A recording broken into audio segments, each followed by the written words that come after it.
Vous écoutez Les Pros de l'assurance, présentés par Emma Assurance Vie. Bonne écoute! Éric Lebrun, tu es président chez Assurance Retraite, cabinet de services financiers. C'est la première fois qu'on se rencontre. Je pense que vous, tous les deux, vous êtes déjà rencontrés. On s'est parlé. Des rencontres à distance, mais première fois en personne. Oui, exactement. Moi, je suis un peu outre ça dans le néant, sur toi. Alors, Éric, qui es-tu? Exceptionnel. Non. Je dirais, premièrement, je suis quelqu'un qui est dans les services financiers par erreur. OK. Mais que tout le monde autour de moi était dans ce domaine-là. Donc, je suis président d'Assurance Retraite. J'ai fondé mon cabinet en 2010, mais je travaille dans le domaine depuis 2002. Donc, ça fait 21 ans que je suis dans la carrière comme conseiller en sécurité financière puis représentant en épargne collective. En fait, j'ai découvert cette passion-là, un peu malgré moi, ce que je vais vous expliquer tantôt. Mais ce qui est bien important, c'est que ce métier-là, je suis un passionné parce que ça coordonne avec ma génétique. Moi, j'aime les gens, puis j'aime aider les gens. Donc, je me retrouve en plein cœur de leur situation financière, à les épauler pour sécuriser leurs finances, puis les aider à bâtir leur patrimoine pour qu'ils aient la même qualité de vie rendue à la retraite. Fait que je suis un passionné des finances, mais je suis surtout un passionné des humains. C'est ce que j'allais te demander. Donc, l'humain avant la finance. Oui. Okay. Donc, je suis père de 3 enfants, marié, donc ça veut dire que je suis quelqu'un de sérieux. Non. Solide. Donc, mais je suis surtout un coéquipier parce que c'est une carrière que, comme autonome, il faut vraiment que tu aies un bon soutien de ta famille, puis tout ça. Puis moi, on forme vraiment une belle équipe. Donc, je dirais ça, c'est les forces. Je travaille chez SFL, donc je suis rattaché au regroupement SFL Gestion de patrimoine. C'est un des grands réseaux de courtage en assurance et en placement au Québec puis au Canada. J'ai commencé là et je suis toujours là. Donc, j'ai une durabilité. Je dois être avec d'avoir une montre là, après 21 ans de travail. Mais sérieusement, on a une équipe incroyable. Puis, je suis rattaché au centre financier SFL Nord-Ouest qui est à Laval. Donc, il y a un centre financier là-bas. Donc, puis j'ai mon cabinet, moi je suis installé à Terrebonne. Mais je sers des gens de Vancouver, des gens de partout, puis surtout depuis le COVID, là, donc on peut en faire plus qu'avant, mais même avant, je faisais des FaceTime avec des clients que j'avais qui étaient à l'extérieur. Donc, tout le monde qui veut se faire aider. T'es là, t'es disponible. Je suis dispo. Puis ça a commencé par erreur. Oui. Comment ça? Premièrement, à l'école secondaire, j'étais pas un gars facile. J'étais probablement un TDAH non diagnostiqué à cette époque-là. Donc, avec un paquet de qualités et un paquet de défauts. Rendu en secondaire 5, mon père, à un moment donné, quand j'ai terminé, il dit « Tu t'en vas dans quoi? » Puis l'orienteur m'avait dit que j'étais pour poser des fenêtres. Puis tout ça, il dit « Non. » Il dit « On va aller voir, on va essayer de te trouver un métier. » Puis tout ça. Puis j'étais quelqu'un qui démontait tous mes jouets électroniques parce que je voulais fabriquer des robots. Donc, j'étais quelqu'un qui était passionné par comment ça marche, comment ça fonctionne. Ingénierie.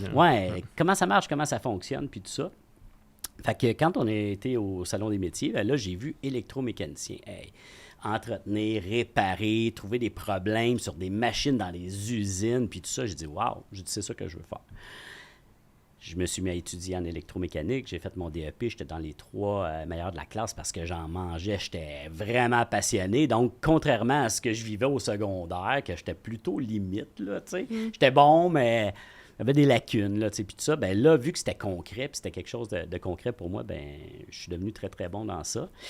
Puis, à un moment donné, dans mon parcours, j'ai eu un emploi. Je suis tombé comme gestionnaire des électromécaniciens à 21 ans à la Commonwealth Plywood, qui était une entreprise dans le coin de Sainte-Thérèse. Ça existe toujours. Puis, ils ont comme aboli un poste pour que moi, j'obtienne ce poste-là parce qu'ils voulaient un électromécanicien. Un électro, ça fait de l'électricité, de la plomberie, de la pneumatique, de l'hydraulique, de la mécanique. Donc, ça touche à peu près à tout.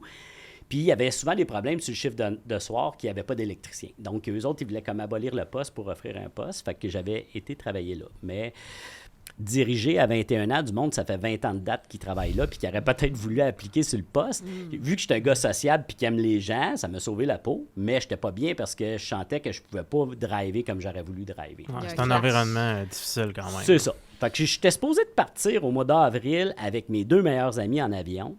On s'en allait à Punta Cana. Puis, mes 2 chums m'ont choqué. Puis, la journée de ma fête, j'ai décidé d'y aller pareil. Donc, un de mes 2 meilleurs amis, dans le fond, il y en a un qui avait peur de prendre l'avion, puis l'autre, il n'avait pas de sous à ce moment-là. Fait que j'ai dit, c'est pas grave, on avait dit qu'on achetait ça dernière minute. Donc, le 21 avril, je prends l'avion, je m'en vais en République dominicaine, puis je suis quelqu'un qui aime faire la fête, avoir du plaisir avec les gens. Donc, je le répète, j'aime les gens. Puis, je me suis fait offrir une job de géo. Je le savais. OK? Donc, je me suis fait offrir une job d'animateur. Puis, moi, j'ai dit, moi, je capotais parce que là-bas, j'avais du plaisir. Là. J'ai rencontré du monde. Puis là, les géos m'ont dit, hey, ça nous prend un francophone. Pourquoi tu viens pas travailler avec nous autres? Puis tout ça. Fait que je suis atterri à Montréal quand je suis revenu. Puis, j'ai dit à mon père et mon foreman, mon dirigeant à la Commonwealth Plywood, que à partir du mois de juin, j'arrêtais de travailler là, puis je m'en allais comme animateur. Donc, pour moi, ça faisait un bon moment que j'étais quand même dans les usines parce que tous mes jobs que j'avais, même pendant que j'étudiais comme électromécanicien, c'était tout relié à la mécanique, puis tout ça. Fait que j'étais quelqu'un de passionné. J'ai même fabriqué des scènes pour les spectacles. Je commandais des pièces vraiment, là, des pièces à l'époque qui étaient commandées pour les rouvers quasiment pour fabriquer les scènes. Puis j'étais sur un projet qui était la SL100, qui était un projet d'automatisation sur une scène mobile. Donc, c'était vraiment intéressant. Donc, fait que j'ai dit, gars, je vais prendre un time-out, là, je vais aller m'amuser. Puis après ça, je chercherai l'emploi que je veux garder puis la place où je veux rester parce que je suis quelqu'un quand même qui est assez fidèle. Là, t'sais. Donc, quand j'ai dit ça à mon père, il ne me croyait pas. Quand je lui ai répété, il dit, t'es-tu sérieux? Pour une fois, il m'avait placé à quelque part, puis j'étais très bien parti. Là, j'étais rendu que je gérais dans une usine. Donc, j'avoue que pour un père, c'est un peu un choc. Il part en vacances, puis il revient, puis il veut être géo. Oui, c'est un peu un choc. C'est un petit peu ça, l'histoire. Ouais. Donc, fait que là, ce que j'ai fait, c'est que j'ai réaverti mon dirigeant d'entreprise chez Commonwealth Plywood. Il ne me croyait toujours pas. Puis 2 semaines avant de partir, j'ai donné mon préavis. Puis c'était vraiment vrai. J'avais un billet d'avion. Puis je partais avec quelqu'un qui était supposé de m'attendre avec une pancarte pour me ramener à l'hôtel où j'avais été en vacances pour travailler là-bas. Donc, pas de problème. Je m'en vais là-bas. J'atterris. Je commence à travailler avec eux, tout va bien, j'ai du plaisir. Écoute, je vis des choses comme incroyables. Là, j'ai vécu backstage ce qui se passe quand on prépare un spectacle, puis etc. C'était vraiment spécial. Mais, dans les préparations de spectacle, sur l'heure du dîner, moi, j'ai fait du karaté, j'étais ceinture noire 2e dan. Puis, je me souviens plus comment ils l'ont su, mais ils m'ont demandé de faire des choses en spectacle. Puis, ils m'ont demandé si j'étais capable de faire, j'ai pas le terme français, mais une culbute avant, un front flip. Mm-hmm. Bon, j'ai dit probablement, puis je regardais les autres qui étaient animateurs avec moi puis qui le faisaient. Fait que je dis, je dois être capable, tu sais. Fait que je suis parti, j'ai pris mon élan, puis j'ai fait ma première pirouette, mais je ne suis pas retombé sur mes pieds. Ah. Donc, c'est pour ça que je mesure 5 et 4 et demi. C'est ça. C'était 5 et 4 avant, dans le fond. C'est ça. Fait que l'orgueil a fait en sorte que je l'ai réessayé une 2e fois, puis je suis retombé encore sur le coccyx, puis là, je me suis blessé solide, je n'étais plus capable de me lever, donc j'avais 2 hernies discales.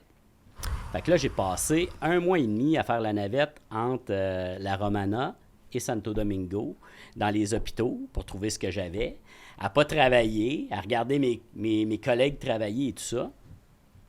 Puis là, écoute, là, à un moment donné, il va falloir que je revienne. Fait que j'appelle chez nous pour dire à mon frère, je dis à mon père qui vient me chercher, je dis à Daniel qui vient de me chercher.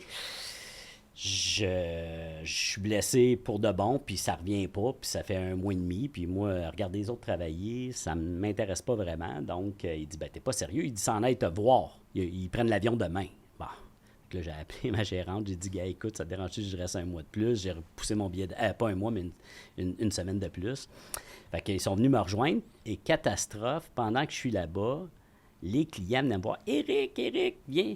Les avions foncent dans le World Trade Center. C'est la guerre. My God, je dis, il niaise. Donc, même mon père était là. Donc, tout le monde, on est arrivé sur les télés à Punta Cana. Puis là, il fallait revenir, nous, là, dans les avions. Là. Donc, c'était prévu qu'on revenait 4 jours après. On a passé au-dessus, pas au-dessus, mais en parallèle avec New York. On voyait la fumée. Il y a des jets qui ont passé au-dessus de nous. En tout cas, fait qu'on est revenu dans ce contexte-là, puis tout ça. Fait que là, je me remets à essayer de trouver un emploi. Je faisais application chez Coca-Cola, Seagram, toutes les grosses compagnies. écoute, moi, je suis quelqu'un de sociable. J'ai été géo, je suis pas très gêné. Je faisais rire même les madames aux ressources humaines, puis ils me voulaient, puis tout ça, mais rendu au médical à cause de mon dos, mais on pourrait t'offrir une job de journalier. Je dis non, je suis électromécanicien, je veux pas ça. Fait que pour moi, là, c'était la chute aux enfers. Je venais de trouver quelque chose que j'aimais vraiment, électromécanicien, puis là, je commençais à être barré dans des grosses usines. Là, je trouvais pas ça drôle. Moi, dans ce domaine-là, mon grand-père a fait ça pendant toute sa carrière. Mon père, mes 2 oncles ont fait ça toute leur carrière, ont été propriétaires d'un centre financier, etc. Puis à tous les vendredis, les parties de famille qu'on avait, parce qu'on est une famille qui vraiment... On est chanceux, on est unis, donc il n'y a pas de chicane, ça s'est toujours tenu, les oncles, les tantes, ils se voyaient encore, puis etc. Donc, fait que ce qui s'est passé, c'est que mon oncle Serge, qui est comme un petit peu mon mentor de l'époque et toujours encore, là, il vient me voir et dit « Éric, il dit, t'aimerais ça faire notre métier? Il dit, tu devrais venir nous rejoindre puis venir faire le même travail que nous autres. » Je dis, non, Serge, je dis, écoute, je t'explique, là. Je dis, ça a tellement de l'air plate, votre métier. La perception, c'était ça. Jamais je vais faire ça. Moi, j'étais ado, là, puis ça parlait d'assurance, puis de police, puis de... Lire des contrats, remplir des contrats, papiers. puis j'ai fait tant de ventes, puis etc. Puis que c'est ça, cette affaire-là? Ça a tellement de l'air plate. Puis mon père, tu sais, le soir, là, on soupait, puis là, il écoutait les nouvelles, puis là, il éteignait la télé. Là, il disait « Chut, chut, chut. » Fait que là, on arrêtait de parler. Là, il faisait ses appels pour confirmer ses rendez-vous, puis il essayait de céduler 2-3 autres rendez-vous avec des nouveaux clients, puis je le voyais partir en habit cravate. Moi, j'étais un gars, là, j'étais bien d'une chienne de mécanique, là, tu sais, j'étais vraiment dans mon élément, là, tu sais. Ouais. Fait que j'ai dit, écoute, Serge, je dis, gars, écoute, je vais aller voir, je vais t'accompagner à des rendez-vous, puis je verrai bien. Fait que là, j'accompagne mon oncle à des rendez-vous, puis tout ça. Puis là, je m'aperçois que, wow! C'est incroyable, parce que ce que je faisais comme électromécanicien, quand il arrivait un problème dans l'usine, il fallait que j'aille voir l'opérateur de la machine, que je le questionne, puis je lui demande qu'est-ce qui s'est passé, ça fait-tu longtemps qu'il arrive des problèmes, as-tu une idée de... Donc, lui, il m'orientait, puis là, je trouvais c'était quoi le problème, je le réparais, puis j'apportais des nouvelles solutions pour améliorer la machine pour que ça ne se reproduise plus, tu sais. Fait que ce que je me suis aperçu, c'est qu'en dedans d'1 heure, les gens, les clients dans le métier de l'assurance puis des placements, mais surtout dans le métier de l'assurance, je dirais, ils viennent avec une confiance, si tu es capable de bien connecter avec les gens, qui est incroyable. Ils vont te parler de leurs finances. Des fois, entre eux-mêmes, ils s'en parlent même pas. OK? Ils vont te parler de leurs finances puis de leur état de santé, parce que quand tu vas acheter de l'assurance, ça s'achète avec de la santé, puis ça se paye avec des primes. Donc, on a un questionnaire de santé. Fait qu'il faut préqualifier le client, puis tout ça. On va rentrer dans des sujets quand même assez discrets. On va parler de leurs objectifs, puis on va construire avec eux, en équipe avec eux, leur patrimoine, c'est-à-dire leur retraite, leur sécurité financière, puis tout ça.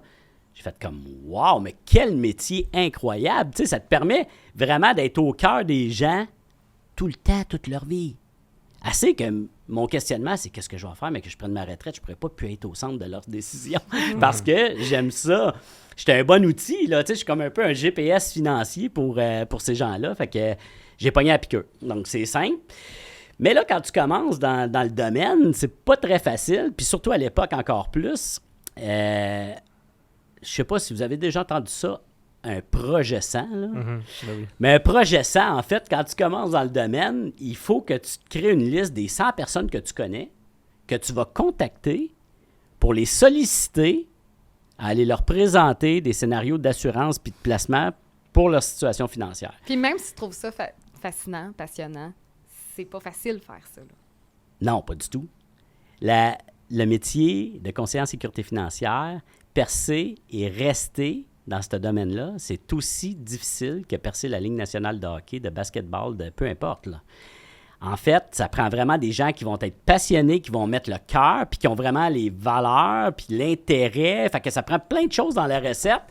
Puis, il faut qu'il y ait une grande confiance en eux. Ce qui est impressionnant aussi comme métier, c'est que tu vas prendre tu es un jeune conseiller comme toi à l'époque, puis là, on te demande de faire ton projet 100.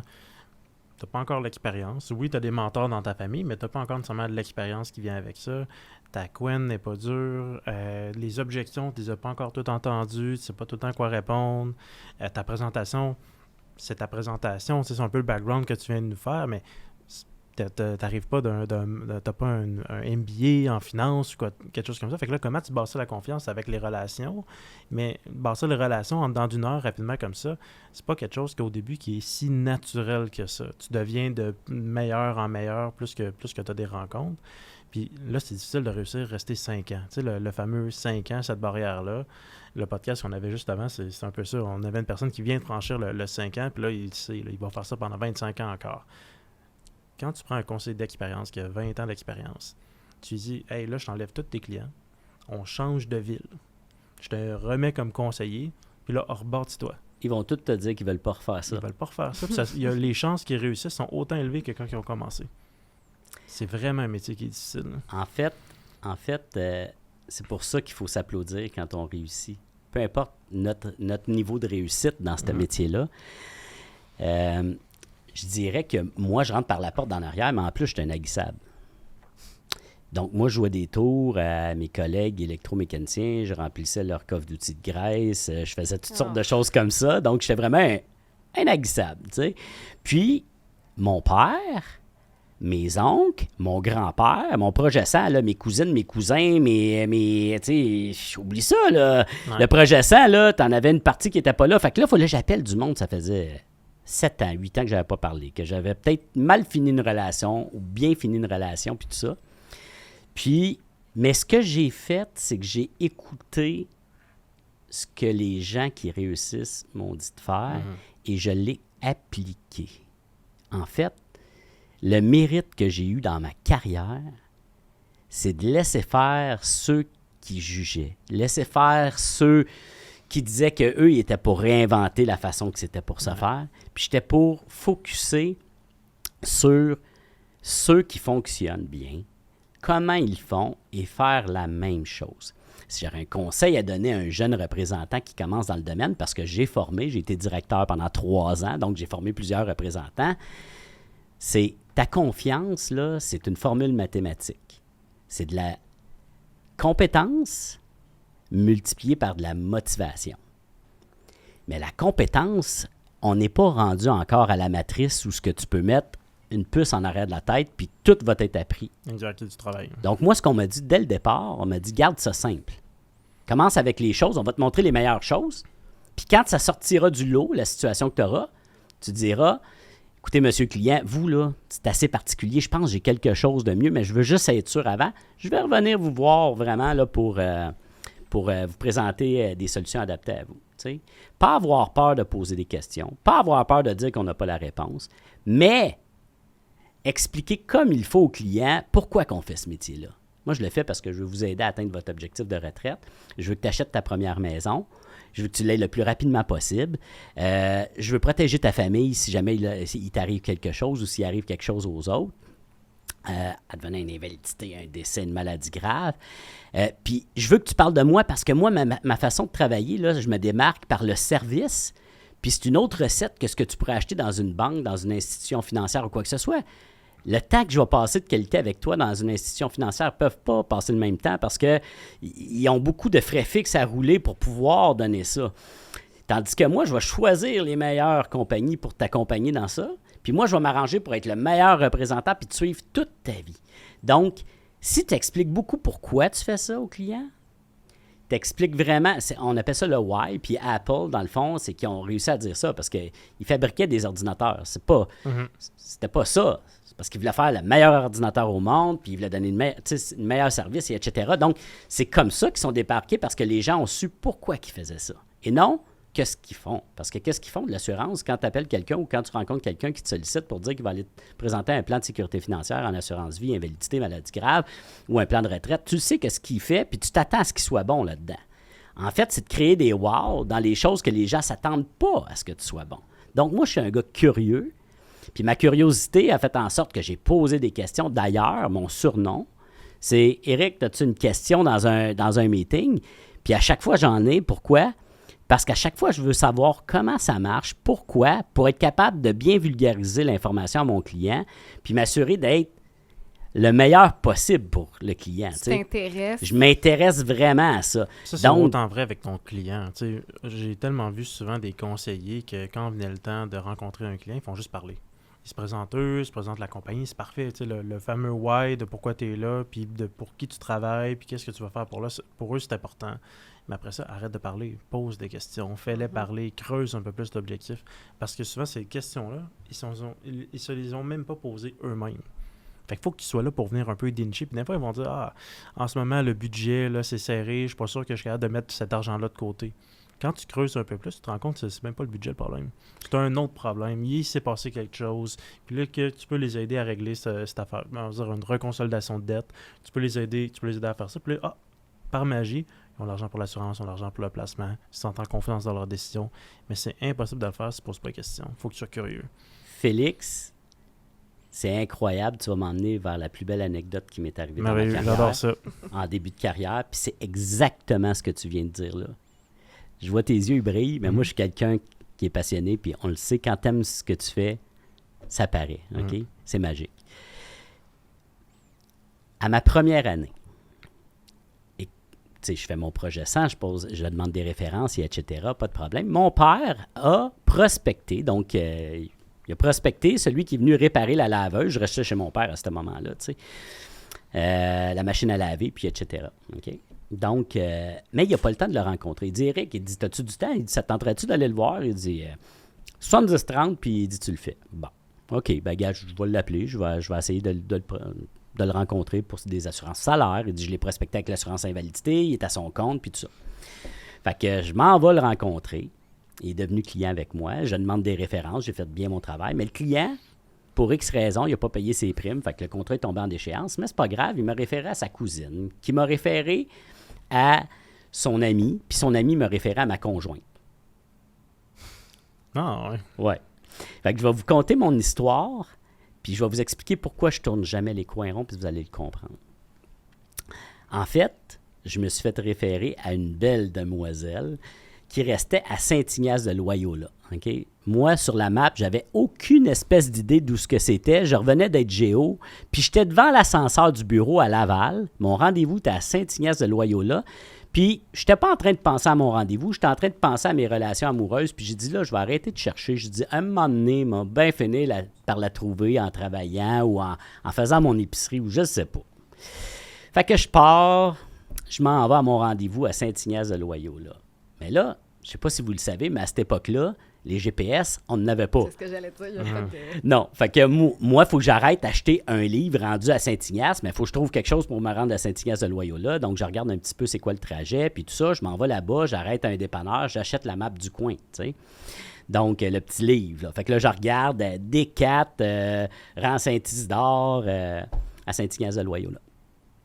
Fait que j'arrive là-bas. Wow, c'est donc ben beau. T'es comme entre Sorel puis Berthierville, sur le bord du fleuve. Puis moi, j'aime la nature. Fait que vraiment un bel endroit. Fait que je roule les grands saules qui tombent. Puis je me souviens encore comme si c'était hier. T'sais.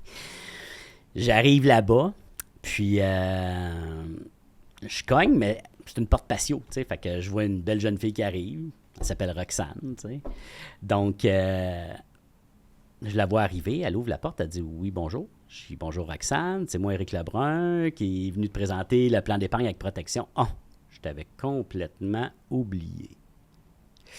Et là, j'étais un petit peu mal à l'aise, fait que je dis « Ben écoute, je dis, si tu veux, on peut remettre le rendez-vous. » Elle dit « Ouais, elle dit, on peut faire ça. » Fait que là, je dis, OK. Mais toi, tu t'es rendu. Ouais, hein? je me suis rendu, je me suis déplacé. Je dis « Tabarnane, mais c'est pas grave, j'ai un bel, tu sais. » Fait que là, elle vaut le détour.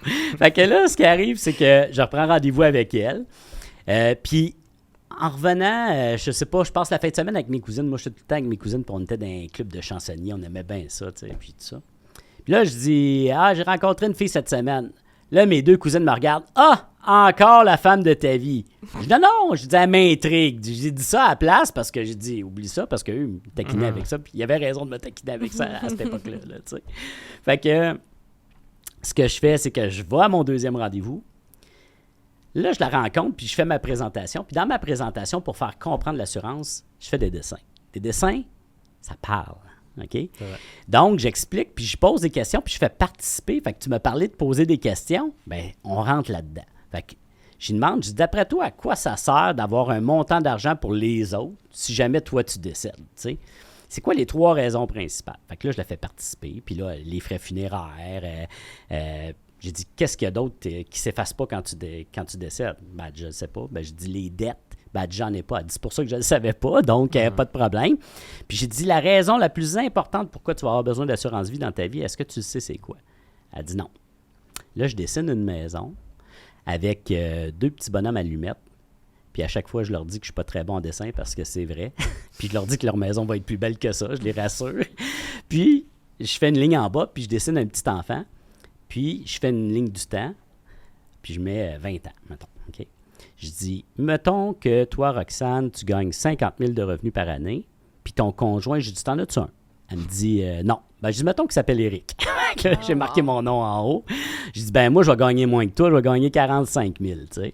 Donc, fait que là, j'y explique que, tu sais, le plus important, puis l'image à retenir, c'est que quand tu vas avoir une famille puis des enfants, tu prends des décisions en équipe de bâtir une famille, d'élever des enfants, de les amener à la maturité, de t'acheter un nid, de bâtir ta maison, de choisir ça en équipe. Bien, la journée que ton conjoint, ton coéquipier décède, ben, il y a un revenu qui ne rentre plus. T'sais. Donc, il va falloir que tu sois capable d'avoir un remplacement de revenu pour assurer la même qualité de vie à ta famille puis tout ça. T'sais. Fait que ça a commencé comme ça. À la fin de l'entrevue, sa mère a dit « Wow, t'as quel âge? C'est rare un gars sérieux comme toi. » Puis tout ça. Hey, là, j'étais fier. Sa mère était là. Wow. Sa mère était là. Elle dit « J'aimerais ça te rencontrer pour les assurances. » T'sais. Fait que j'ai recédulé un rendez-vous. Puis vu qu'elle était coiffeuse, Roxane, ben, je dis, moi, justement, j'ai perdu ma coiffeuse. C'était pas vrai pantoute. Donc, fait que j'allais me faire couper les cheveux à Saint-Ignace-de-Loyola. Là, je comprends pourquoi tu disais que tu étais tannant un peu. Ouais, c'est ça. Donc là, j'étais fatiguant plus que tannant. Ouais.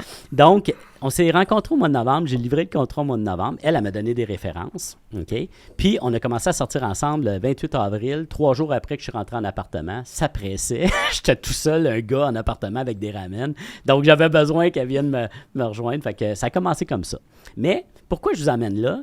C'est que Roxane m'a référé à son meilleur ami qui, lui, avait un coup de foudre depuis toujours sur elle. OK? Donc, ce qui s'est passé, c'est que j'ai été rencontrer cette personne-là. Puis mon premier rendez-vous avec lui, il était en train de se séparer de sa blonde qu'il avait à l'époque. Puis, en se séparant de sa blonde qu'il a eu à l'époque, je l'ai assuré, puis j'ai assuré sa conjointe qui n'était plus sa conjointe. Mais il s'est retrouvé une blonde 1 an plus tard. Ma 2e année de carrière, ça a été la plus difficile. Ma première année, je finis 3e chez SFL dans les nouveaux représentants puis tout ça. Ma 2e année de carrière, c'était difficile. Puis il y a un collègue de travail, un bon représentant, parce que j'ai appris à me tenir avec des champions. Il me voyait devant le pigeonnier où il y avait tous les formulaires, puis j'avais de l'air débiné, puis c'est pas mon genre. Il dit, qu'est-ce qu'il y a, Éric, ça va pas? Je dis, hey, là, j'ai plus de références, j'ai de la difficulté à trouver du monde, ça marche pas, je fais des appels. Tu sais, le creux de vague, la 2e année, c'est la pire année d'un service financier parce que la journée que la roue arrête, il faut que tu repartes.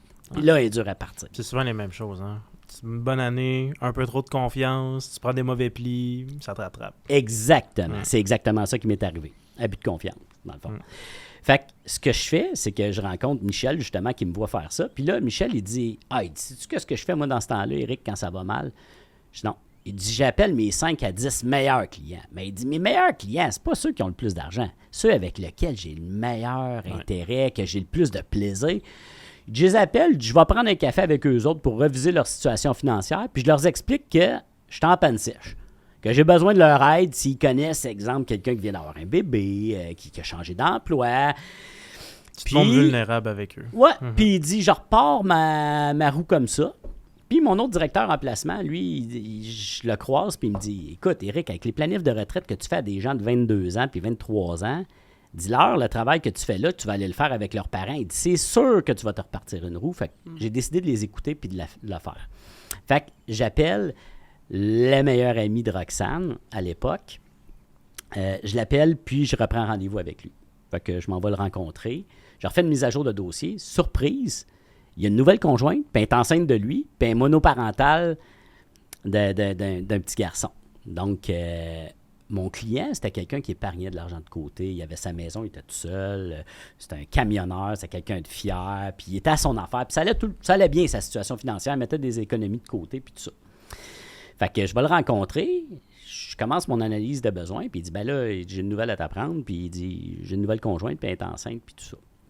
Fait que je refais une analyse de besoin, puis là, j'arrive avec des besoins d'assurance. J'avais vendu à l'époque une assurance, exemple, de 25 000, qui était un petit capital d'assurance, mais permanent, qui coûte plus cher qu'une assurance temporaire. T'sais. Fait que là, je fais mon analyse, puis j'arrive avec des besoins, exemple, de 275 000 puis 300 000. Mais là, je vois qu'il est stressé.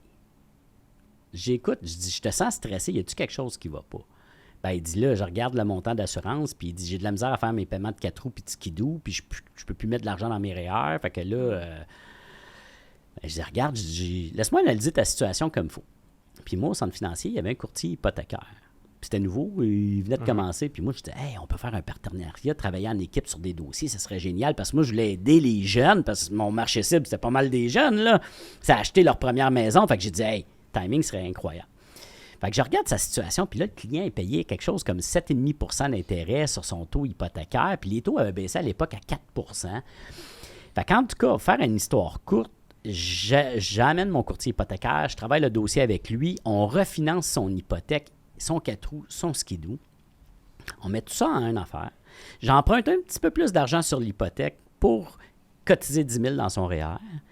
Prendre le retour d'impôt d'à peu près 3 500 pour y faire un fonds d'urgence, OK? Puis, je faisais sauver 800 $ par mois de prélèvement automatique, donc ça le libérait de 800 $ par mois, etc. Puis, il payait sa maison 5 ans plus vite. Donc, en fait, je l'ai mis beau. C'est comme si je l'ai maquillé avant de sortir d'un club, OK? Donc, là, il était rendu qu'il a passé d'une situation à complètement une autre situation. Sincèrement, il était vraiment content. Donc, je fais la vente en assurance, j'envoie ça à l'étude, mon téléphone sonne. Oh non. Téléphone sonne, c'est lui. Je réponds, c'est pas lui, c'est elle. C'est sa conjointe. Ouais, on a pensé à ça. L'assurance, c'est beaucoup le montant d'assurance, puis tout ça. C'était des temporaires, c'était des protections qui coûtaient pas cher à l'époque que j'avais vendues. Fait que je dis, écoute, pas de problème, mais je dis, pour faire diminuer, puis tout ça, je vais aller te voir. Pour juste valider et être sûr, puis je vais te faire signer un formulaire, puis tout va être beau après. Fait que je redescends, puis à l'époque, c'était pas loin de Saint-Ignace-de-Loyau, là. Fait que je redescends là-bas. Donc, j'arrive là-bas, je refais toute mon analyse de besoin, puis j'y réexplique le dessin de la maison, le remplacement de revenus, puis etc. Puis à la fin, j'y montre qu'il y avait 2 $ par mois de différence. Elle dit, Eric, tu n'aurais pas dû te déplacer pour 2 $ par mois de différence. Je dis, non, je voulais que tu comprennes tes besoins. C'était pas le 2 $. C'était vraiment comme, c'est important, s'il arrive de quoi, ta situation financière ne sera pas la même. Ouais. Puis moi, je prenais tout le temps et je le prends toujours encore de valoriser le testament. Puis je suis quelqu'un qui est quand même dynamique chez un client, donc je prenais le modèle de testament, puis je disais, ben là, tu vas dire, c'est vraiment important qu'on fasse ça, puis là, tu vas le mettre sur ta pile de paperasse que tu reçois dans le courrier, puis à un moment donné, un mois après, tu vas faire le ménage, tu vas dire, il nous l'avait dit, on ne l'a pas encore fait, puis tu vas mettre ça sur ta table de chevet. Puis, si au moins je te fais prendre action un jour, je dis, j'aurais fait ma job. Parce que j'ai dit, si quand même que je planifie ton besoin d'assurance, si tu es obligé de racheter la moitié de la maison ou la maison, parce que dans ce temps-là, lui, il était déjà propriétaire de cette maison-là, donc c'était racheter 100% de la maison, à la juste valeur marchande à tes enfants, il va falloir que je te vende plus d'assurance puis que je fasse plus d'argent. J'ai dit, j'aimerais bien mieux partager avec un notaire, puis un notaire va planifier d'autres choses aussi, comme si jamais vous décédez, qui va s'occuper des enfants, puis etc. Donc, c'est important. T'sais. Fait que, bref, l'histoire, c'est qu'à la livraison du contrat, je m'en vais chez eux, je vais livrer le contrat, il me réfère à ses amis, etc. Je vais livrer le contrat avec ma conjointe. J'avais dit non, c'est pas professionnel. Il dit, hey, c'est ma meilleure chum. Il dit, des amis, c'est ça. Fait que quand je me suis assis avec eux, ben il dit, écoute, il m'a rendu vraiment un bon service, puis je te remercie de me l'avoir référé, puis je suis vraiment content. Puis là, il m'a référé son père, puis tout ça. Fait que ça, c'est au mois d'avril, je place les contrats. Au mois de juillet, son père m'appelle. Bonjour, est-ce que je peux parler à Eric? Hey, oui, bonjour, comment ça va? Ça va pas bien. Il dit, je viens d'aller identifier non. La personne à ce moment-là. Je ne donnerai pas le nom. Là. Moi, ça fait 1 an que je suis en carrière. Ma femme est enceinte de notre premier. Bébé de 2 mois, il est décédé. Là, j'ai compris l'importance de ma job. Parce qu'à 22 ans, on ne se le cachera pas, quand tu vends de l'assurance... Je pense invincible aussi, c'est qui arrive. Hein? Tu dis, c'est au cas où, du peut-être, puis j'aime bien mieux y faire ramasser de l'argent dans ses placements pour s'acheter une maison. C'est bien plus valorisant. Le client, il te voit gros de même. Quand tu lui parles d'assurance, il te voit petit de même au début. Tu sais. Donc, j'ai appris à ne jamais, jamais, jamais tourner les coins ronds, surtout pas avec la sécurité financière des gens. Ah, j'ai des frissons. Je vous en parle, puis j'ai encore les frissons. Puis c'est encore ça qui fait en sorte que dans cette carrière-là, un malheur est probablement devenu quelque chose de super bien pour plein d'autres clients qui ont eu des réclamations, qui sont clients avec moi, etc. Plein d'autres clients aussi qui sont devenus clients avec des conseillers que j'ai formés. Donc, j'ai fait ma job au complet, j'ai sorti de la boîte, j'ai été chercher des informations que beaucoup de personnes n'auraient pas été voir un courtier hypothécaire, refinancer, faire une stratégie pour vendre un temporaire qui va te payer 200$ à l'époque. Ouais. Je donne un exemple. Se déplacer comme ça, puis tout ça, il y en a beaucoup qui ne l'auraient pas fait. Mais vu que j'aime ce que je fais et je le fais pour les bonnes raisons, et je sais que pour avoir des références, il faut que tu te démarques, il ne faut pas que tu sois gêné de demander des références après. Tu fais des choses que les autres font pas, tu vas avoir des résultats que les autres n'ont pas. Ça, je serais curieux de t'entendre sur ta technique de prise de référence, parce que les conseillers qui écoutent le podcast, c'est souvent des jeunes conseillers. Puis quand je dis jeunes conseillers, ça n'a pas rapport avec l'âge, c'est les années d'expérience dans le domaine. Puis comme tu l'as dit, quand tu n'as plus de référence, à un moment donné, tu tombes un peu en panne sèche, c'est inévitable. Mais juste avant de parler de ça, j'aimerais ça qu'on parle du point... comme conseiller, ta première réclamation en assurance vie, invalidité, où tu t'en vas remettre un chèque, puis régler le dossier avec un client, ça te change. À jamais. C'est certain. Peu importe comment tu travaillais là, tu travaillais déjà super bien. Toutes les bonnes bases étaient présentes.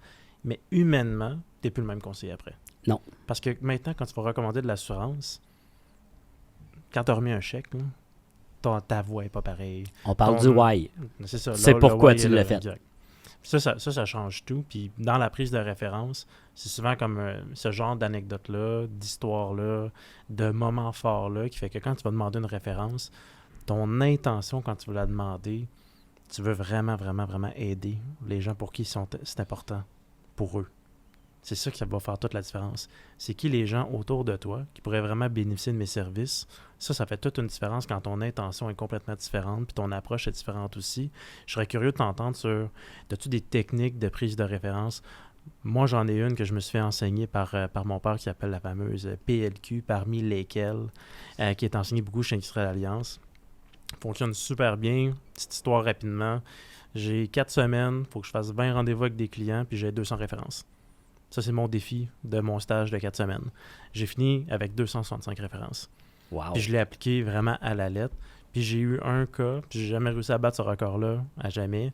C'est que il était tellement sociable, il a tellement aimé mon approche. Plus c'était quelqu'un, tu sais, il y a tout le temps quelqu'un qui est la source de référence, puis d'aide dans son réseau, puis c'est quelqu'un qui est populaire, puis qui aide tout le monde, qui est tout le temps présent. Il m'en a donné 65, 67, quelque chose comme ça. Incroyable. Ça finissait plus. Il a sorti son téléphone. Bon, on dit, là, t'as combien de feuilles de papier? On va te remplir ça. Puis il m'en donnait. Puis t'es comme, eux viennent d'avoir un enfant, ils viennent d'acheter une maison, ils rénovent. Je sais que financièrement, me semble, l'autre fois au souper, ça semblait pas si solide que ça. Il me donnait comme des détails. Beaucoup d'informations. Incroyable.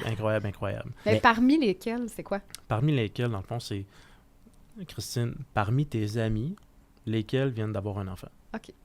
Parmi tes collègues de travail, parmi lesquels viennent d'avoir un enfant, viennent d'avoir une maison, viennent de changer de job, viennent de se marier. Puis là, qui continue comme ça, mais là, comment tu vas venir le présenter, puis ton intention quand tu vas venir présenter ça, aujourd'hui, j'ai vraiment besoin de ton aide. Je veux aider d'autres personnes comme toi et voilà, à sécuriser leur situation financière. Tu as dit le mot magique, aider. Mm-hmm. En fait, dans mon bureau, les valeurs de mon cabinet, c'est service, suivi, plaisir, s'améliorer, mais tout ça pour aider les gens. Ouais. Donc, mes adjointes, c'est même des fois, quand on rentre un nouveau représentant, écoute le gars, on veut que tu donnes du service aux clients, j'ai pas eu de suivi, j'ai pas de plaisir, je veux que tu t'améliores. Donc, on se resserre de ça, tu sais, entre nous pour nous aider. Même moi, des fois, Éric, tu m'as pas mis assez de notes, Madame Intel m'a appelé, puis donc, on est constamment en train de s'améliorer, il n'y a pas personne de parfait, là, donc, mais ce qui est bien important pour les obtenir, les références, comme tu vas être d'accord avec moi, c'est de l'établir au départ, c'est le comment. Donc, on a parlé du why, pourquoi je fais ça, puis comment je fais pour réussir à faire ça. Moi, je n'ai pas une institution financière qui me fournit des personnes à rencontrer ou quoi que ce soit. Moi, je me démarque par le service, puis c'est les gens qui me réfèrent à d'autres personnes. Tu auras le temps de le constater en temps et lieu. Si tu apprécies la façon que j'ai travaillé, je suis persuadé que tu vas vouloir le dire aux autres pour m'aider, comme moi, je vais vouloir t'aider. Quand tu le présentes comme ça, je leur disais, je suis rémunéré de 2 façons. Si jamais tu as des besoins, puis qu'on trouve des bonnes solutions, puis que tu aimes la façon que je travaille, puis que tu as confiance en moi, ben la compagnie avec laquelle on va faire affaire va me donner une rémunération. Comme toi quand tu punches ta carte. OK? Mais la façon la plus rentable pour moi, la plus importante pour moi, c'est, écoute, si tu as apprécié le travail que j'ai fait, puis si tu vois vraiment que j'ai une valeur ajoutée, ben j'aimerais ça que tu me présentes aux gens que tu aimes. Pourquoi? Parce que je veux prendre soin d'eux. OK? Donc, si tu le dis à l'avance, quand tu arrives à la fin de l'entrevue du 2e ou du 3e rendez-vous, puis que tu arrives avec les références, ils ne seront pas surpris. C'est pas compliqué. Puis dans la vie, ils ne diront pas tout oui, là. Tu sais, si tu vas dans un club puis toutes les filles te disent oui, ça va bien en tabarnouche, là, parce que c'est pas de même la vie, ton là. soir OK? de chance. OK, donc c'est ton soir de chance. Lâche pas, OK? T'es sur un bon filon. Mais l'idée, c'est que sur les 10 personnes à qui tu le demandes, il y en a 7 qui vont t'en donner. Il y en a qui vont vraiment t'en donner beaucoup parce qu'eux, ils ont vraiment connecté, ils ont aimé ta façon d'être parce qu'ils sont comme toi, mais ils aiment peut-être un autre métier, mais ils sont dans le service, là, ou ils sont en affaires, fait qu'ils savent comment c'est difficile de partir la roue. Ils vont t'aider, ils vont t'encourager. En fait, là, il y a beaucoup de nationalités. Ils s'entraident beaucoup comme ça. Tu sais, au Québec, on a juste à demander, mais mon grand-père avait inventé un dicton, OK, quand il était dans les services financiers, qui était « Parlez-en et vous en vendrez ». 100%. Si tu n'en parles pas, tu n'en vendras pas. C'est un métier que le monde ne t'appelle pas pour ça. Il faut que tu... C'est pas une priorité. Ils ne savent pas qu'ils ont cette priorité-là. Donc, il faut que toi, tu crées des opportunités et des occasions. Ben, d'où l'importance de le mettre dans tes processus. Tu le mets dans tes processus, dans ta rencontre, comme tu l'as dit, tu l'établis en début de rencontre, dans le comment tu fais ton métier, dans qu'est-ce qui est important à la fin. Comme résultat. Au final, c'est pas juste le résultat de la rémunération, c'est le résultat au niveau de la confiance, du référencement qui va être donné. Il y a un tabou là-dessus quand même. Tu sais, on le sait, là. C'est plus un inconfort. Non, mais on le sait qu'il y a une commission. Mais on n'en parle pas. Bon, moi, je vais régler ça. On le sait, il va y avoir un montant, mais c'est quoi le pourcentage? Non, je sais pas que tu étais comment, mais moi, j'ai toujours été transparent avec ça. Moi aussi. Je le dis. Puis, je vais expliquer pourquoi c'est mieux comme ça. OK? Je te pose une question. Ton employeur, est-ce qu'il fait des profits? Certainement. OK. Il fait des profits pourquoi?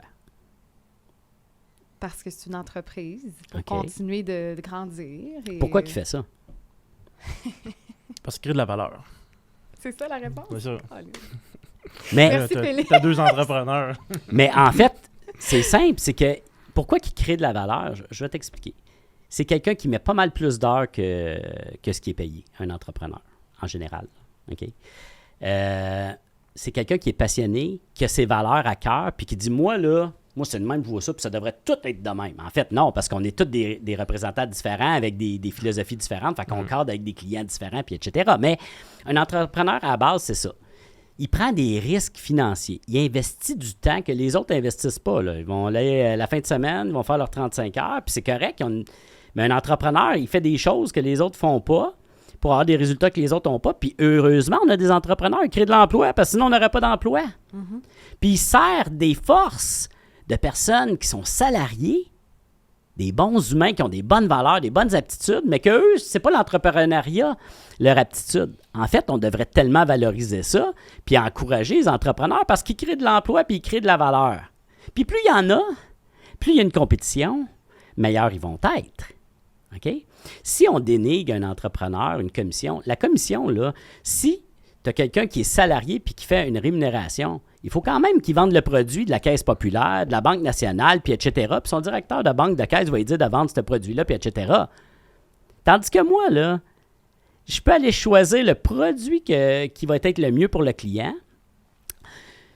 Si ça coûte moins cher, il y a plus d'épargne à mettre de côté. Puis je paye en pourcentage sur l'actif sous gestion que je gère. Fait que quand son portefeuille monte, je fais plus d'argent. Quand son portefeuille baisse, je fais moins d'argent.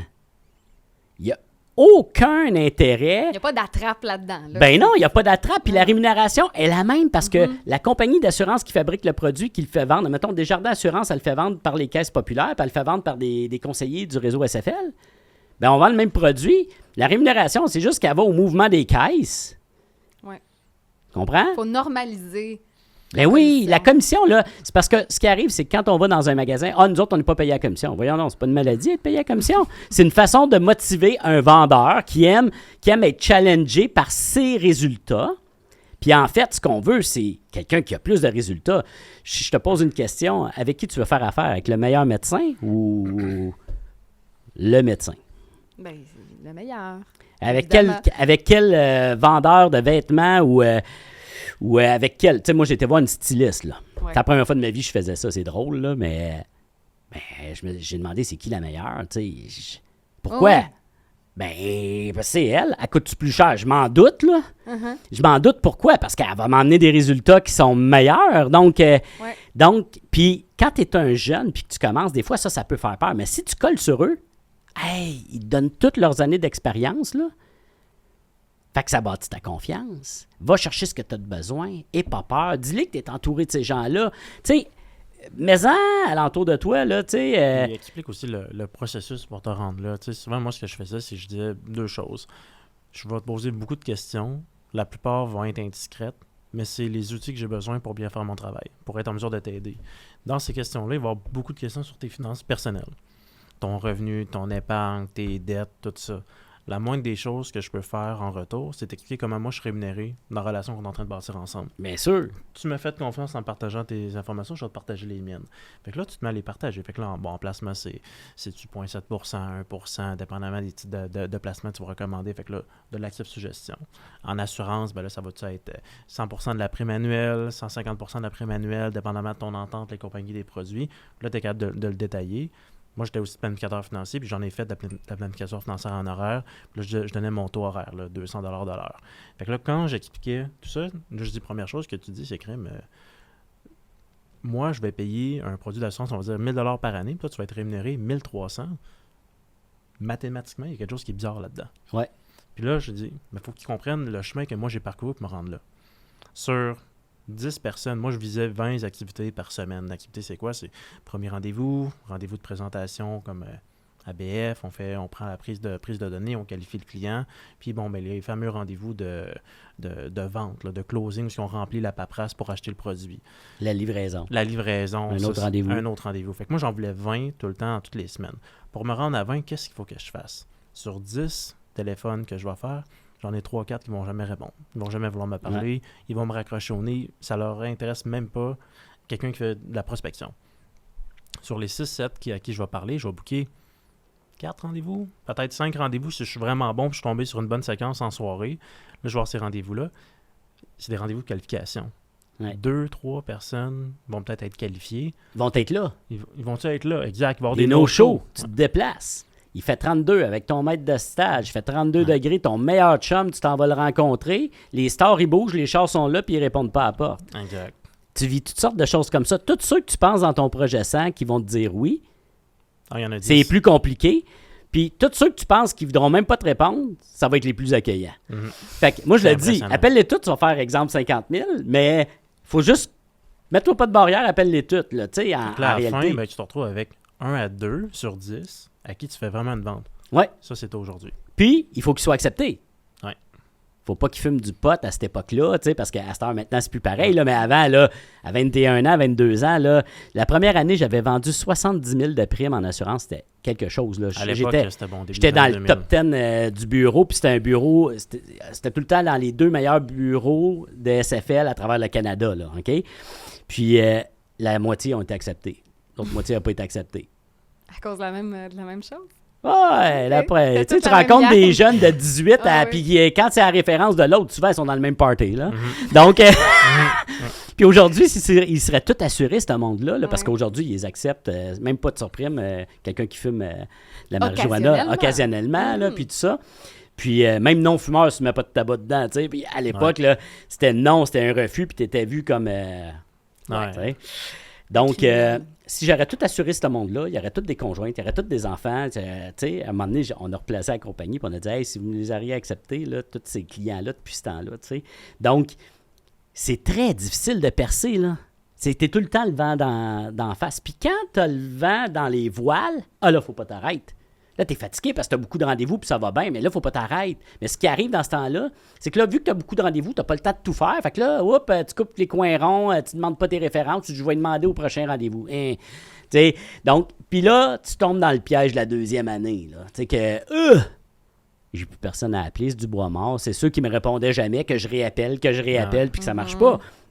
Là, il faut que tu trouves toutes sortes d'astuces pour te... Fait il y a deux choses que je n'étais pas capable d'évaluer quand on engageait des représentants, quand j'étais directeur. C'était la passion qu'il était pour avoir à faire ce métier-là, puis l'énergie qu'il était pour être capable de mettre, puis l'environnement. Parce que si ton conjoint ou ta conjointe ne t'appuie pas dans la carrière-là, puis que tu reviens à 10, 11 heures le soir, t'es-tu vraiment parti travailler? Tu n'as même pas fait une vente? Donc, ça peut être compliqué, là. C'est pas tout le monde qui est capable de faire ça, donc c'est difficile. Fait que c'est pas un métier. Puis l'affaire la plus simple à demander aux clients là, qui hésitent puis qui regardent la rémunération, là, tu dis « Hey, on en cherche plein. Ça te tente-tu de faire ma job? Jamais je vais faire ta job. » Pourquoi? Hey, tu finis bien trop tard, tu commences à 9h, les horaires de fou. Il faut que tu prospectes, tu m'as demandé des références, tu m'as sollicité, je t'ai dit peut-être, tu m'as rappelé. Il n'y a pas personne qui veut faire ce job-là, mais en fait, c'est la job la plus valorisante. Mais il faut que tu laisses le temps à cette carrière-là de progresser.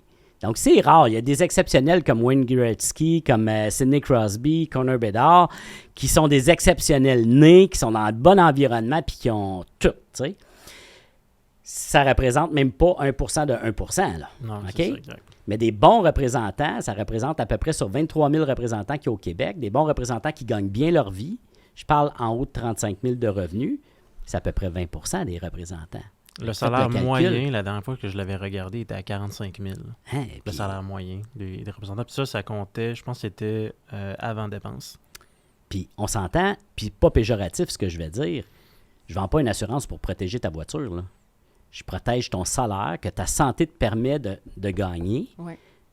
Je protège ton conjoint, que ça t'a pris des années à trouver le bon. Puis même lui, c'est ton 86% parce qu'il y a des petites lacunes. Donc, fait que je m'assure de bien le protéger pour être sûr et certain que tu ne manques pas à rien dans ta vie. Puis je t'aide à planifier ta retraite qui est la qualité de vie que tu vas avoir. Les 20-30 ans après que tu n'aies plus d'employeur, ben mon Dieu, si je ne serais pas bien payé, serais-tu sécure avec la qualité de vie que tu vas avoir plus tard? Donc, on veut des gens qualifiés. Mais il faut être capable de les payer aussi. Donc, c'est comme ça. Mais la rémunération, que tu l'achètes d'un produit d'une caisse ou quoi que ce soit, la rémunération qui va être versée à Assurance Retraite, qui, lui, paye ses adjoints, d'autres représentants qui travaillent dans le cabinet pour assurer un service puis se démarquer, ben c'est la même rémunération. Donc, tu es aussi bien d'avoir le meilleur service possible puis d'être sûr et certain d'avoir les meilleurs produits possibles. Parce que moi, il y a des fois, là, prix pour prix, ou même des fois, il y a un produit qui est un peu moins cher avec un assureur. Mais j'ai pas de service à la clientèle. Mes adjoints passent 45 minutes. Changer un bénéficiaire, ça prend 6 mois. Ben, je te le vendrai pas, ce produit-là. Je veux rien savoir. Monsieur client, oui, je comprends telle compagnie, mais je vous explique ce que j'ai vécu comme situation. Je donne 3 exemples. Puis quand ça se passe, ça, puis qu'on monte ça aux compagnies puis aux représentants des compagnies, ben ça met de la pression à être meilleur, tu sais. Donc là, ils mettent le focus sur les bons départements pour s'améliorer eux autres aussi. Tandis qu'à la caisse, celui qui travaille pour la caisse, là, quand même, il dit à son boss, ils font plus ça. Il n'y a pas le même pushback, tandis que nous, on est des autonomes. Là. Moi, je ne vendrai plus tes produits, je vais vendre les produits des autres. Là, donc, vraiment, il y a tout ça qui est dans l'environnement de la commission. C'est drôle que tu parles de ça, le prix. C'est souvent quelque chose qui revient souvent parce que c'est une des choses que le client est capable de comprendre. Ça, c'est moins cher, plus cher, puis il est capable de comprendre ce point de comparaison-là. Quand on regarde toutes les caractéristiques du produit, c'est souvent la première fois qu'ils font cet achat-là ou la 2e, 3e fois dans leur vie, gros max. C'est pas des experts. Non. Fait que ça, c'est du chinois pour eux. Moi, souvent, j'entendais parler des conseillers qui vendaient avec Life Guide. Ils sortaient le Life Guide, fait comme, voilà, ça c'est le produit le moins cher, puis je suis comme, t'as pas de point de démarcation, c'est souvent juste le prix. Moi, je sortais Life Guide pareil, mais j'expliquais pourquoi je recommande telle compagnie. Dans la vie, là, il y a comme un fameux triangle, puis là, j'espère que je vais m'en souvenir, mais t'as le prix, t'as le service, puis t'as la qualité d'un produit. Et voilà. Si t'as le prix puis la qualité, ben c'est sûr que tu n'as pas de service. Et voilà. Donc, toi, qu'est-ce que tu préfères? Fait que là, moi, je demandais aux gens de se positionner sur ce triangle-là. Qu'est-ce que pour eux est important? En fonction de ça, ben, on regardait la guide, puis j'étais comme, selon toi, la compagnie qui offre ce que tu recherches est située dans le top 5, le top 10, le top 15. Fait que là, bon, là, ils prenaient une décision, mais ils ne savent pas vraiment. T'sais, on utilise juste des points comparables qui sont en mesure de comprendre. Pour ça, je comprends que toi, le prix, c'est important, mais selon le service que tu vas avoir, c'est cet assureur-là, cet assureur-là, cet assureur-là. Pourquoi? Mes expériences personnelles et tous ceux que je connais au bureau, les professionnels que je côtoie, ils choisissent ces compagnies-là parce qu'ils se démarquent au niveau du service. Mais garde, ça va te coûter 1,70 de plus par mois. Est-ce que pour toi, le jour que tu vas en avoir vraiment besoin, parce que l'assurance, ça sert à ça. C'est ça. On ne veut jamais l'utiliser, mais le jour que tu en as besoin, c'est une situation de crise. Ben, en fait, c'est drôle que tu dises ça parce que quand on réussit, je pense qu'on a à peu près les mêmes... moi, je leur dis, tu sais, quand tu t'achètes un chandail, t'achètes-tu toujours le chandail le moins cher? Mais non. T'achètes-tu la voiture la moins chère? Je dis, moi, je suis courtier pour 3 genres de personnes. Le moins cher possible, le meilleur rapport qualité-prix, puis le meilleur produit. Moi, je suis courtier, je peux te distribuer toutes ces solutions-là. Mais si tu ne sais pas c'est quoi les choix que tu as, comment tu fais pour déterminer dans cet aspect-là, qui est la sécurité financière, quel genre de produit je vais prendre? C'est difficile pour toi. Moi, c'est facile parce que c'est mon métier. OK? Donc, ce qui est important de comprendre, c'est que je vais t'expliquer c'est quoi les différences de produits qui existent pour que tu comprennes la différence de prix qui va entre chaque. Puis après ça, la différence de service ou quoi que ce soit. Donc, je prends la peine de démystifier c'est quoi un produit temporaire puis un produit permanent. Puis je dis, moi, je travaille, les grandes valeurs que j'ai dans ma famille, c'est le respect. Puis je respecte le budget des gens, puis je respecte le besoin des gens. Donc, on va découvrir ton besoin ensemble. Je vais te l'expliquer. Donc, je fais un cours 101 de l'assurance. Ton budget, ça se peut que tu n'aies pas une idée parce que tu n'as jamais acheté de l'assurance puis tu n'as aucune idée. Fait que je vais t'expliquer qu'est-ce qui fait en sorte qu'un produit peut coûter plus cher qu'un autre. Tu as des produits permanents que tu vas garder toute ta vie, des produits temporaires qui sont là pour couvrir tes besoins. J'ai une hypothèque, j'ai des enfants à charge, fait que si jamais je décède demain matin, j'ai besoin de 500 000, 1 million, 750 000 pour produire ça. Mais tu as des besoins de liquidité lors d'un décès qu'on aura toujours, qui est des frais funéraires, se faire enterrer, des dettes à court terme. Donc, tu as des produits permanents, des produits temporaires. Puis si jamais, pour l'instant, ton budget ne te permet pas d'acheter un produit permanent, la journée de ton décès, ça ne sera pas écrit « Ceci était un produit permanent que le coût était garanti à vie. » Ça va être un chèque de 500 000 net d'impôt payable à Félix. Exemple. Donc, c'est ça qui va se passer. Par contre, si tu ne veux pas que ta prime augmente toujours puis tu veux laisser un patrimoine aux gens, bien voici ce produit-là coûte plus cher. Pourquoi? Parce que l'assureur, il a une chance sur un de payer un jour. C'est la seule assurance, l'assurance vie, que tu es sûr qu'il va avoir un bénéficiaire qui va hériter de cet argent-là. Ce qui est plate, c'est que c'est la seule assurance que tu es sûr qu'ils vont payer, mais tu ne seras pas là pour en profiter. Okay? C'est les gens qui vont être là, tu vas leur enlever une pression financière pendant ce moment-là. Ça, c'est l'assurance permanente. L'assurance temporaire, c'est « il ne faudrait vraiment pas que ça m'arrive pendant que j'ai des enfants, puis j'ai une hypothèque, j'ai un paiement de char, puis tout ça. Il ne faudrait pas que je leur laisse tout ce trouble-là. » C'est ça, une assurance temporaire, dans le fond. Donc, quand tu es capable d'expliquer ça, après ça, le client va avoir un budget, puis il va être capable de mettre un budget par rapport à ses besoins. Peut-être en terminant, un conseil souvent que moi je donne aux conseillers, autant dans notre équipe qu'à l'externe, c'est regarde, mettons, le salaire brut de la personne, fais fois 2 %. C'est pas mal le budget maximum qu'il peut se permettre en assurance. Ouais. Je comprends qu'il aime le permanent, là, puis il voudrait 500 000 en permanent, mais on va tomber à 7 % de son revenu brut. Il ne sera pas capable de la payer à la police. Tu l'as pas bien conseillé. Tu l'as pas bien conseillé. Fait que là, mets ça en perspective avec lui. Là, le 2 %, là, gros maximum. Là.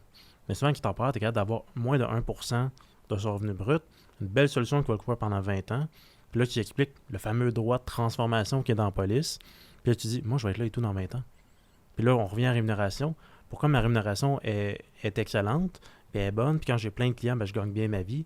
Parce que dans 20 ans, je vais être encore là. Ouais. Je vais être heureux. Je vais avoir une équipe pour te servir. Puis probablement, s'il arrive un pépin comme une invalidité, une maladie grave, ça ne mettra pas en péril ton plan de retraite qu'on a bâti ensemble parce que je vais être là pour t'accompagner financièrement dans cette situation-là qui est un drame pour ta famille. Ta conjointe qui va peut-être manquer du travail, piger d'un REER. Donc, au lieu de faire ça, je vais avoir mis des choses, des filets de sécurité en place. Mais moi, ma job, je la définis comme ça. Puis si je pourrais donner la meilleure image aux jeunes qui commencent pour définir leur travail, c'est comme le jeu de serpent et échelle. Mon travail, c'est pas de jouer les dés pour toi. Ça, c'est sûr et certain, parce que c'est ta vie. Mais c'est de trouver les échelles pour monter le plus vite possible au patrimoine ou à tes objectifs, comme t'acheter une maison, puis tout ça. Puis te prévenir de tous les serpents qu'il y a dans le jeu, puis te montrer comment te prémunir de ces serpents-là. Puis Puis c'est à toi de jouer les dés après ça, continuer. Fait que moi, dans le fond, je suis là pour soutenir tes efforts financiers que tu vas mettre pour te protéger puis accumuler de l'argent de côté pour ta vie. Mais on va jouer la game ensemble, tu sais. Fait que c'est ça. C'est une belle analogie. Oh, oui, c'est vraiment ça, je trouve, notre carrière. Puis on est toujours au centre des décisions de tout le monde. Mes clients m'appellent des fois, « Hey, ça se peut, je lâche mon emploi, je me suis fait offrir de quoi? Qu'est-ce que t'en penses? J'ai un fonds de pension là-bas, ça vaut-tu à peine? Je devrais-tu? » Puis tu sais, là, je pose plein de questions humaines avant d'arriver au financier, tu sais. Les fameux, des fois, je pense à me séparer, c'est quoi les impacts? Écoute, on est tellement tout le temps au cœur de toutes les situations, là. Puis je le dis à tous mes clients, même quand ce sont des couples, puis quoi que ce soit, je dis, je t'aime autant que ta conjointe, puis j'aime autant ta conjointe que je t'aime. La journée que vous vous séparez, je ne serai jamais pris en plein milieu de votre chicane. Exact. Je ne vais jamais prendre pour un pour l'autre. Je vais toujours écouter, mais je ne vais jamais prendre parti, puis je vais toujours vous donner la même qualité de service, parce que les deux, vous méritez de continuer votre game, même si ça ne va plus ensemble. Absolument. Nous donc, aussi, Eric, on t'aime beaucoup. Et là, je m'excuse. C'est bon, il n'y a pas de problème. Mettre dehors du studio. Super. C'est rare que ça arrive, mais la conversation pourrait la continuer encore très, très longtemps. Éric Lebrun, on va se reparler très bientôt pour la suite. Ah, super. Hein? Hey, j'en ai plein d'anecdotes et de choses, puis ça va me faire plaisir. Merci infiniment. Merci. De rien.